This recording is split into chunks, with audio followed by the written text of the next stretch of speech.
আগের পর্বেই আমি বলেছিলাম আমি বেরোচ্ছি ভারতের পথে, ভ্রমণের জন্যে নয়, প্রশ্ন নিয়ে।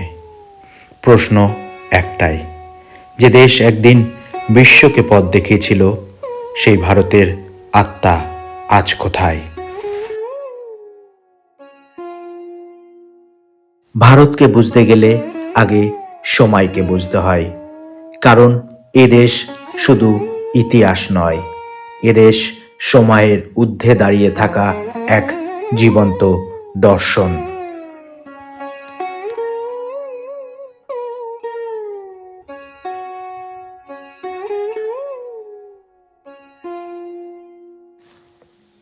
তাই ভারতের পথ ধরলে প্রথমেই যেতে হয় এমন এক জায়গায় যেখানে জীবন আর মৃত্যু মুখোমুখি দাঁড়িয়ে, অথচ কেউ কাউকে ভয় পায় না। তাই এই খোঁজ আমাকে নিয়ে এসছে বেনারসে, বা কাশী, বা বারাণসী।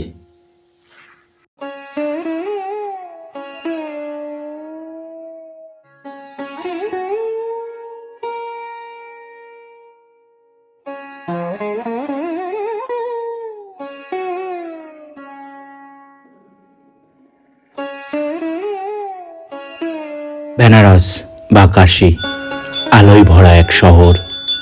এখানে ভোর মানে কেবল সূর্যোদয় নয়, এক নতুন জীবনের আরম্ভ, যেখানে নদীর স্রোতে বয়ে চলে প্রার্থনা, বিশ্বাস আর শান্তির বার্তা। এই শহরকে কেউ বলে মুক্তির ভূমি, আবার কেউ বলে জ্ঞানের আশ্রয়, কিন্তু আমার কাছে এই শহর একটা প্রতিচ্ছবি, ভারত আত্মার প্রতিচ্ছবি। কারণ বেনারসকে বোঝা মানে ভারতকে বোঝা।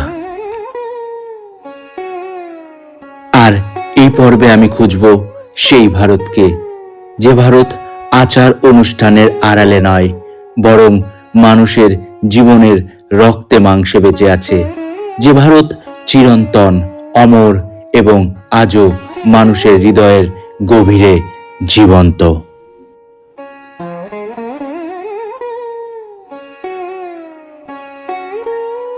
চলুন আমার সঙ্গে হাঁটুন এই প্রাচীন শহরের পথে, দেখুন, শুনুন আর অনুভব করুন কিভাবে এক শহর, এক নদী, এক বিশ্বাস মিলে গড়ে তোলে ভারত নামের এক বিস্ময়কে।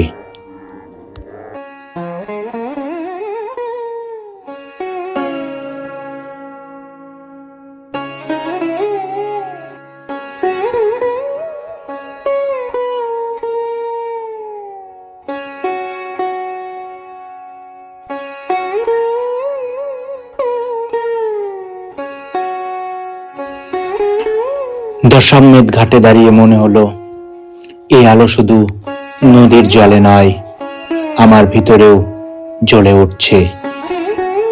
যেন যুগ যুগ ধরে ভারত যে আলো জ্বালিয়ে রেখেছে, আজ সেই আলোয় স্পর্শ করছে আমার আত্মাকেও।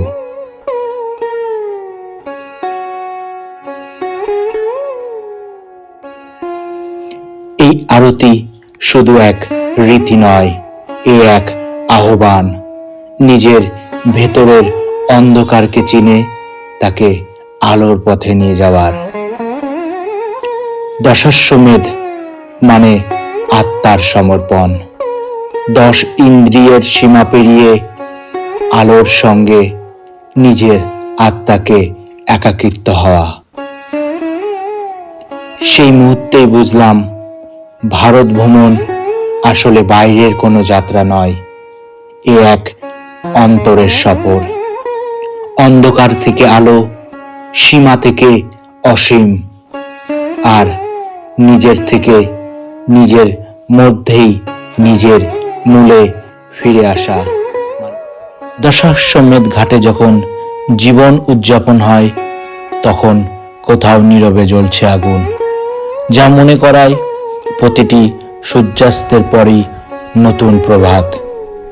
এই আলো পেরিয়ে আমরা পৌঁছাই সেই ঘাটে যেখানে জীবন থেমে যায় কিন্তু আত্মা মুক্তি পায়।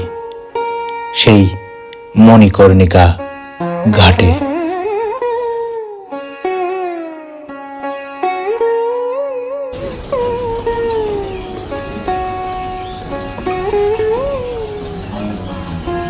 এই আগুন পৃথিবীর প্রাচীনতম আগুন।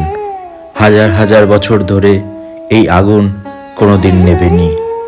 এখানে শুধু দেহ দাহ হয় না, এখানে দাহ হয় অহংকার, মায়া আর ভয়। পুরাণ বলে, যখন মহাদেব সৃষ্টির রহস্য বুঝতে নেমেছিলেন, তখন এখানেই দেবী পার্বতীর কর্ণফল অর্থাৎ কানের দুল পতিত হয়েছিল। সেই মুহূর্তেই মহাদেব বলেছিলেন, যে এখানে শরীর ত্যাগ করবে সে পুনর্জন্মের বন্ধন থেকে মুক্ত হবে। তাই এই আগুন শুধু মৃত্যুর প্রতীক নয়, এই আগুন মুক্তির আলো। তাই মণিকর্ণিকা ঘাট হল ভারতের প্রকৃত মুখ। এখানে মানুষ মৃত্যুর মুখে কাঁদে না, কারণ সে জানে যা এসছে তা যাবে, যা চিরন্তন তা থাকবে। তাই এখানে মৃত্যু মানে শেষ নয়, এখানে মৃত্যু মানে নিজেকে চেনা। এখানে দাঁড়ালেই উপলব্ধি হয় আমরা আসলে আগুনের মধ্য দিয়েই আলোতে ফিরছি। এই ঘাট ভারতের সেই দর্শন শেখায় যেখানে জীবনের মানে শুধু বাঁচা নয়, জানতে শেখা কে আমি।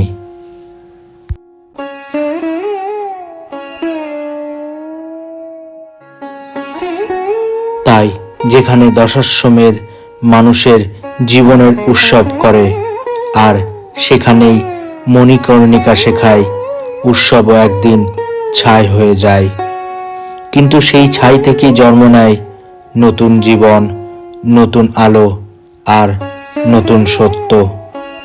তাই এই বেনারস শুধু এক শহর নয়, এটি আত্মার আয়না, যেখানে প্রতিটি মানুষ একবার না একবার নিজের প্রকৃত রূপটা দেখতে পায়। এই আগুনের সামনে দাঁড়িয়েই মানুষ বুঝে যায় সে কতটা ছোট আর সত্য কতটা বড়। কিন্তু কাশী এখানেই শেষ নয়, কারণ যেখানে অধিকাংশ মানুষ শেষ হয় বলে ভাবে, সেখান থেকেই কাশীর আসল গল্প শুরু হয়।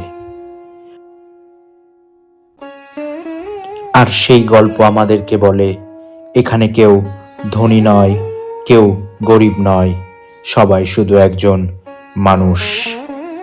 প্রশ্ন একটাই, আমরা কি বেঁচে থাকতেই জীবনটাকে বুঝতে পারি?